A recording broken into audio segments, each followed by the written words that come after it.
ভাই ও বোনেরা, আজ আমরা এমন একটি বিষয় নিয়ে কথা বলবো যে পাপ মানুষকে ধ্বংস করে দেয় নীরবে, যে গুনাহ সমাজকে ভিতর থেকে পচিয়ে দেয় আর আখিরাতে নিয়ে যায় ভয়াবহ শাস্তির দিকে। সে পাপটির নাম মিথ্যা। আমরা অনেকেই ভাবি এটা তো ছোট একটা মিথ্যা, এতে কারো ক্ষতি হয়নি, পরিস্থিতির কারণে বলতে হয়েছে। কিন্তু ইসলাম কি বলে, কোরআন কি বলে, রাসূলুল্লাহ সাল্লাল্লাহু আলাইহি ওয়াসাল্লাম আমাদের কি সতর্কবার্তা দিয়েছেন? আজ আমরা জানব দুনিয়া ও আখিরাতে মিথ্যার ভয়াবহ পরিণতি। মিথ্যা শুধু জিহ্বার গুনাহ নয়, মিথ্যা হলো একটি চরিত্রগত ব্যাধি। একটি মিথ্যা আরেকটি মিথ্যার জন্ম দেয়। একসময় মানুষ সত্য আর মিথ্যার পার্থক্য ভুলে যায়।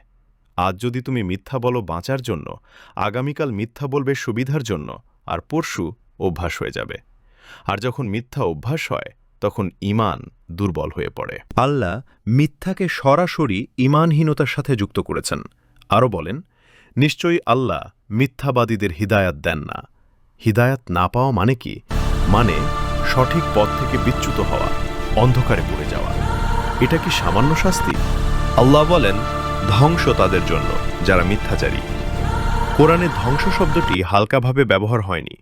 এটি দুনিয়া ও আখিরাত দুটোর ধ্বংস।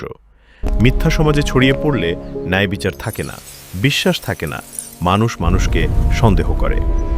রাসূলুল্লাহ সাল্লাল্লাহু আলাইহি ওয়াসাল্লাম বলেছেন, সত্য মানুষকে জান্নাতে নিয়ে যায় আর মিথ্যা মানুষকে জাহান্নামের দিকে নিয়ে যায়। বুখারী ও মুসলিম। তিনি আরও বলেন, মুনাফিকের আলামত তিনটি: কথা বললে মিথ্যা বলে।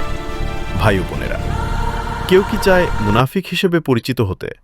আর মিরাজের ঘটনায় রাসূল সাল্লাল্লাহু আলাইহি ওয়াসাল্লাম যা দেখেছেন, এক ব্যক্তি যার মুখ লোহার হুক দিয়ে ছিঁড়ে ফেলা হচ্ছে। কারণ কি জানেন? সে মিথ্যা বলতো এবং সেই মিথ্যা সমাজে ছড়িয়ে দিত।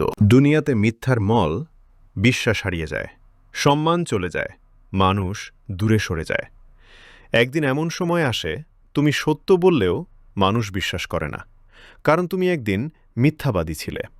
এটাই দুনিয়ার শাস্তি। আখিরাতে মিথ্যাবাদীদের জন্য কবরের আযাব, হাসরের মাঠে অপমান, আমলনামায় কালো দাগ, আর শেষ পরিণতি জাহান্নাম। সেদিন কোনো অজুহাত কাজ করবে না, জিহ্বা সাক্ষ্য দেবে, হাত পা কথা বলবে। আজই সে সিদ্ধান্ত নিন, মিথ্যা ছেড়ে দেবেন, সত্য বলুন, যদিও তা কঠিন, যদিও তা তিক্ত। কারণ সত্যের পরিণতি শান্তি, আর মিথ্যার পরিণতি ধ্বংস। দোয়া করি, হে আল্লাহ, আমাদের জিহ্বাকে সত্যবাদী করুন, মিথ্যা থেকে আমাদের হেফাজত করুন এবং জান্নাতবাসীদের অন্তর্ভুক্ত করুন। আমিন।